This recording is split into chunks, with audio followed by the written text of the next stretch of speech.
Good afternoon to everyone. I completely understand that I'm standing between your digestive tracts and the thought of it's after a meal, so I need some time to sit and think and prepare. But given that we're running about an hour or so late, I'm thinking of speeding up the process.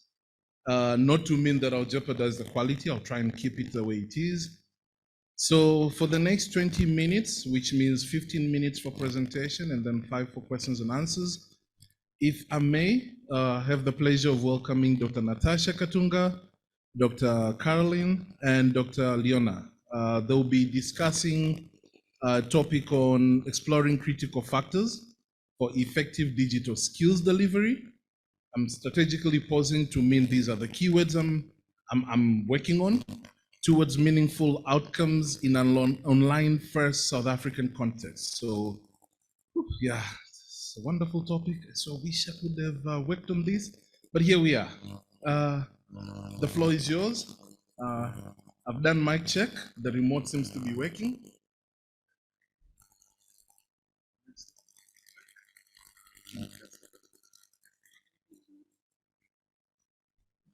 Good afternoon, colleagues. Can you hear me clearly?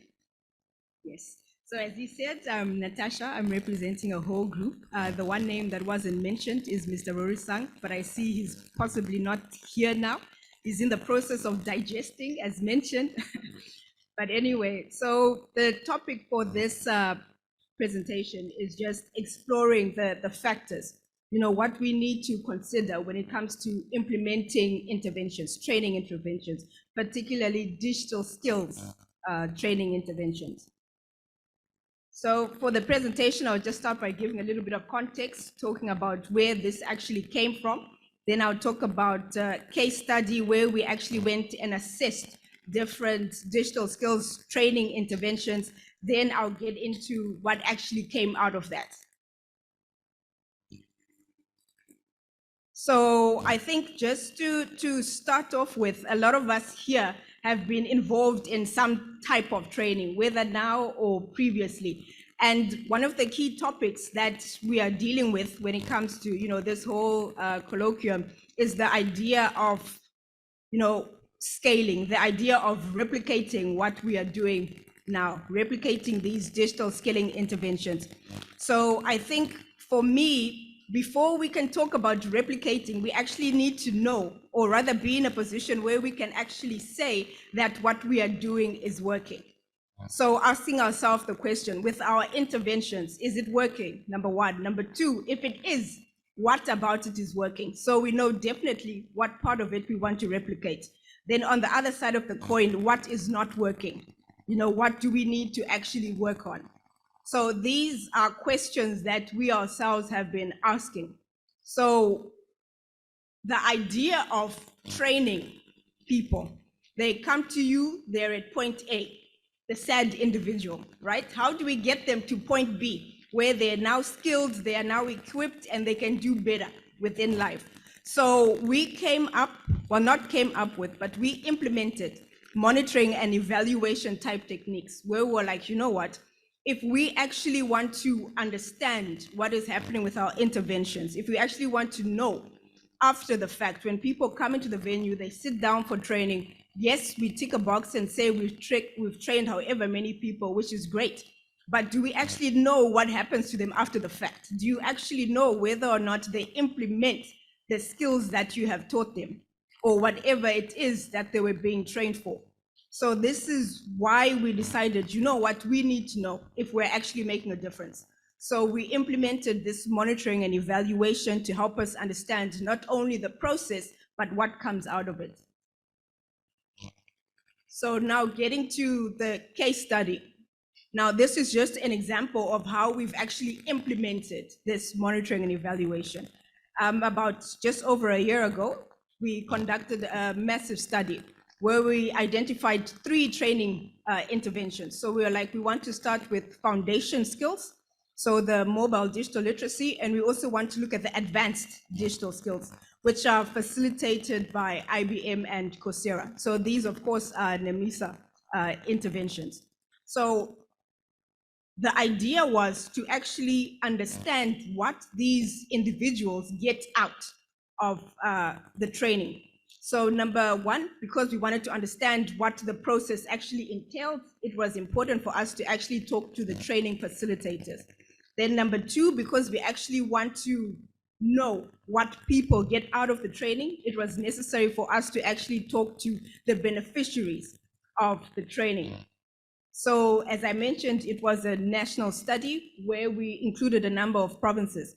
But I must say that our responses were not even enough from the different provinces to actually say that it is representative nationally. But I think from that, we actually got a lot of information that informed us, not only about our processes when it comes to face-to-face and online training, but also about what actually comes out of our training in terms of our beneficiaries. So just to give you an idea, if you want to know what the outcome of the course is, you go to the person who took the course. So what we did for the foundation course, the mobile digital literacy, we asked the beneficiaries, right? Did you actually benefit from this course? So this is just to give you an idea where 90% of the beneficiaries said yes, they did, 10% said they did not. And then the geographic image there is just to give you an indication of the footprint of our different beneficiaries. Now for the more advanced training, which was actually done online, the same question, did you actually benefit from the training? 91% said yes, 9% said no. So this tells us that yes, people are benefiting from the courses, but it doesn't tell us how, and it doesn't tell us what changes have actually occurred in their lives. So we took it a step further and we said, okay, tell us exactly how this course has actually changed your way of doing things or how it's actually impacted you. So qualitative responses. So what we did, once we analyzed the data, we're able to identify three broad themes where we found that there were benefits assigned to psychological benefits, economic benefits, and social benefits. So when we say psychological benefits, we are saying that there were changes in behavior, changes in attitude, things like gained motivation, gained confidence. When we talk about economic, particularly from the beneficiaries of the advanced skills, they were individuals who had gained employment, individuals who had gotten promoted, individuals who had now started their own self-employment. So when it comes to social, this one was more so with the individuals that had done the foundation courses, where they were saying, you know what, before this course, I didn't even know that I could use my mobile device to send emails. I could use my mobile device to actually go onto social media platforms like Instagram and Facebook, and I could actually engage with my friends and family on these platforms. There was actually one respondent, a parent, a mom, who said, you know what?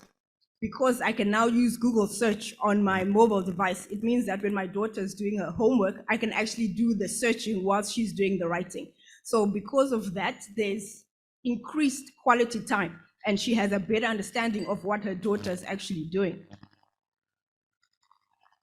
So on the other side of it, we looked at the guys that were studying online, the guys that were doing the advanced digital skills, and we said, okay, we want to understand from your point of view, right? What are the challenges that you face? What do you think hindered your experience of this learning process? So on the screen here, we just have the top 6 challenges in order that they mentioned. So from this, you can still see that the idea of digital devices, having access to digital devices, having access to adequate infrastructure is still a challenge for many of our students. So if we are going online, these are definitely some of the pointers that we need to take into account. So leading into now what actually came out of it, so the meat of the study. These are the factors that we actually need to consider, whether it's in providing online training interventions or in decisions of actually scaling interventions. So number one, as you saw from the previous slide, the issue of infrastructure, access to devices. And when we say quality, service. We know that in some areas, internet connectivity is provided, but it is very slow. So slow that all you see is the circle and it's continuously buffering. I think you know that image. So we are saying if we are bringing students into the classroom and we are motivating for online learning, we at least need to have adequate infrastructure to cater, right? And then the second one is the nuanced people-centric.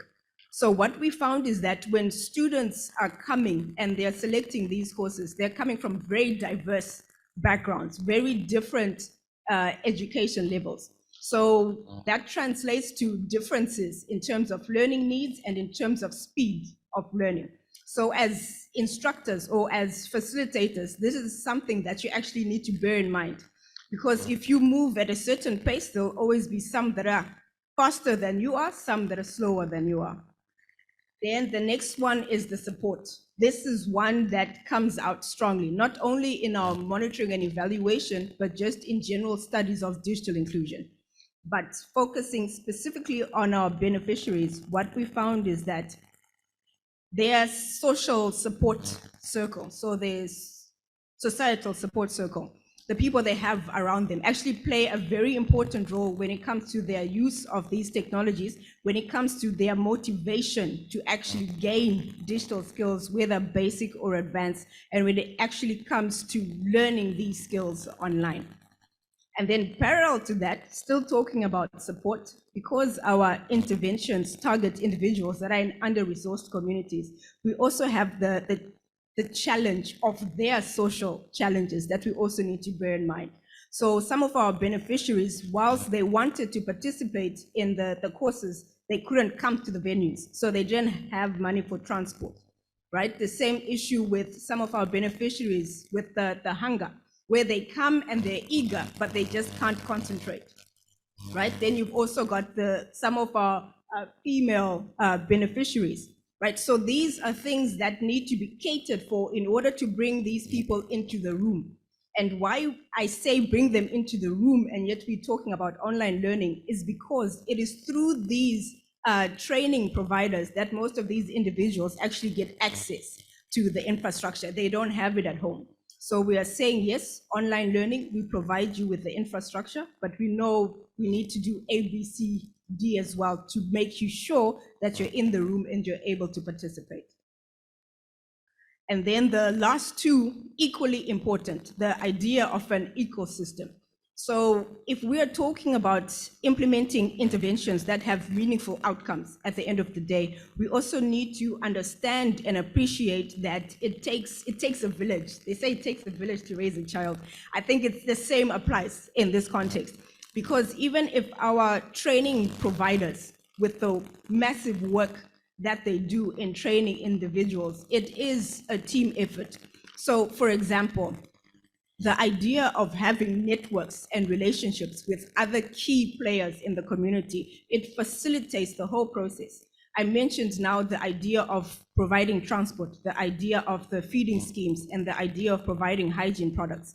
These are actually services that are provided through partnerships, where the training facilitators approach different companies, different organizations, and they're like, look, this is really what we want to do for our community members. This is the challenge, can you come on board, right? We've also got situations where the training facilitators or the training providers are in partnerships with businesses. And then these businesses are offering internship opportunities and they're offering bursaries to those that want to continue studying further. So this just shows you how important the network actually is in order for us to achieve our objectives. Then the characteristics of the training facilitators. No, this was actually something that was very interesting for me personally. And once you think back to a scenario where you yourself were in the chair of the learner, the attitude of the person who's actually engaging with you, it carries a lot of weight and it actually impacts your experience of that intervention. So what we found is training providers play a key role when it comes to facilitating the training, not only face-to-face, but especially online. Because what we found now with the COVID situation, where a lot of things moved online, that some of our beneficiaries actually missed that interaction with somebody in person, with a facilitator who was in person. So this is actually something that needs to be taken into account, not to mention the translation of technical jargon.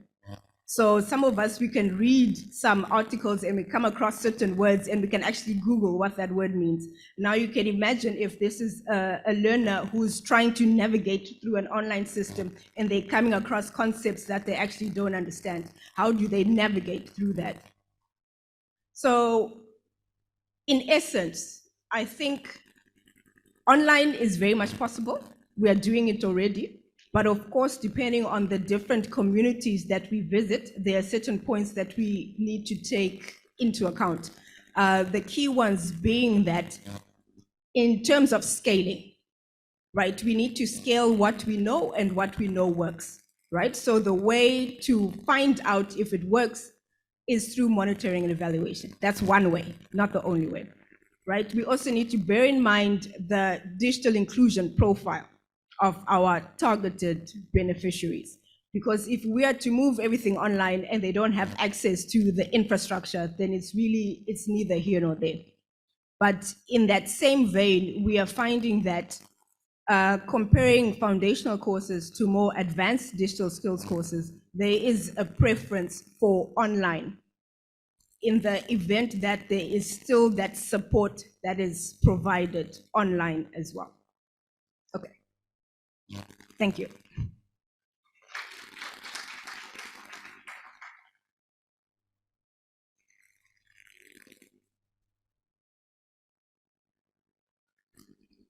Are there any questions, comments? Okay, good afternoon to everyone. For those who are late, questions and answers to Natasha. I'm strategically saying that because I think in short I have like 8 questions. So I'm trying to make sure I only ask one. Yes, perfect. Someone, go ahead. Thank you. I think I have 2 questions. The first one would be, how is the pass rate on this new system that you're using compared to the traditional way? And secondly, you mentioned the partnership that you have with other companies. How is it going? Are there any reservations in terms of them coming to the board?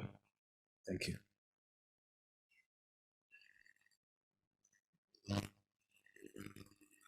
Okay, can I go ahead? Yes, okay. please. So on your first point, I think what we have noticed is that when it comes to foundation courses, so this is where you are starting from zero in terms of actually giving this person the basic knowledge in order to use their laptop or whatever mobile device. So in that case, we find that face-to-face is still the best way to get results, because I can't teach you how to use your phone online. You know, it's like, where do you even go to figure out how to find me online? But when it comes to the more advanced digital skills, because these individuals, the majority, they already have the basic digital skills, they're able to navigate on the system. So because it's self-learning, in a sense, the dedication of the students as well plays an important role in how far they actually get in the course. But in terms of the people we actually spoke to, all of them had completed their courses, their online courses. Good pass rate. So if they passed, they finished. And there was a second question. Sorry, can I have the second question again? Yes, yes. So what happens is the whole idea of having networks, these training providers, they build their own relationships with organizations.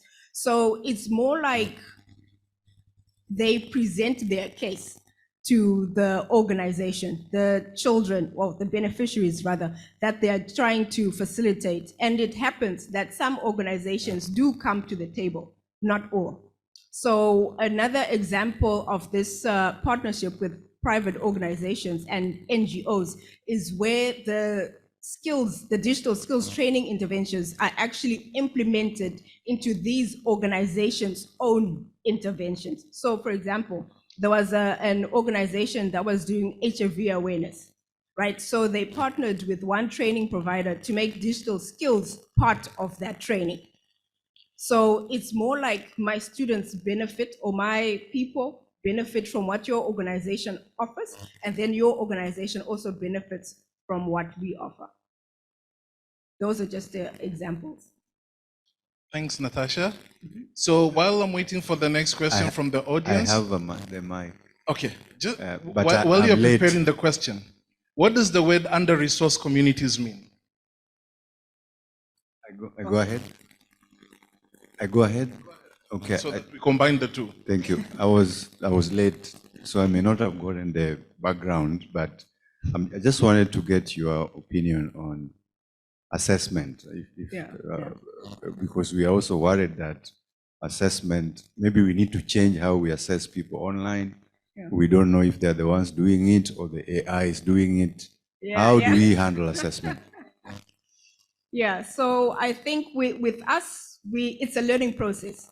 So we found that depending on your target audience, you'll face different obstacles. So for us, we found that online actually doesn't work to reach individuals that you've trained in digital skills. The reason being, they don't have access to the infrastructure to actually participate on assessments online.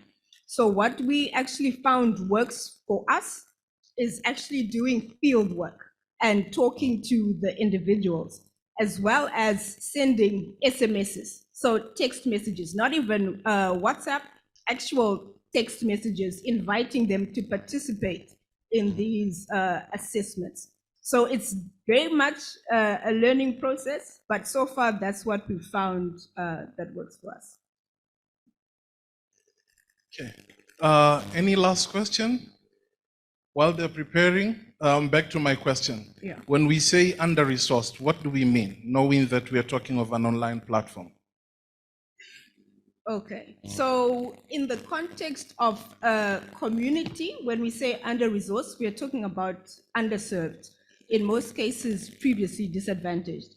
So if we're talking about the online context, if we're talking about under-resourced, we are talking about having limited access to these technologies. So in other words, you don't own, and within your close vicinity, there isn't convenient, affordable, quality access to digital devices and internet connectivity. Thank you. So my last question will be, how did we recruit the members? You might have addressed this while I was pitching everyone to come back. How do we recruit the members to a point that we are talking about under-resourced communities in a Coursera platform? Assuming that it's usually self-motivated. So I'm coming from a self-motivated kind of mindset, where everyone will register at their will. How did we register them from an under-resourced community? Okay, so in terms of the Coursera platform and the mandate of NEMISA, the idea is to create opportunities and to change lives. So that's where we find our individuals. And you find with these youngsters, especially now, the unemployed youth, they are very eager. This hype about the fourth industrial revolution is not only in industry, it has also trickled down to the youngsters. There's a lot of excitement, and there's an eagerness to participate as well in this discussion in industry. So they want to learn, they are eager to learn and eager for the opportunities. So in that sense, we find them. Perfect, thanks a lot. Yeah. And we'll have a conversation after this. It's a space I would love to work on. So yes. No problem. And we'll talk to Professor Sana also and the other big shots so that we get the monies also. Ne? So I see him nodding, so I think we got it. Yeah, he got the point. Yeah. Thank you so much, Natasha. Yeah. Okay, thank you.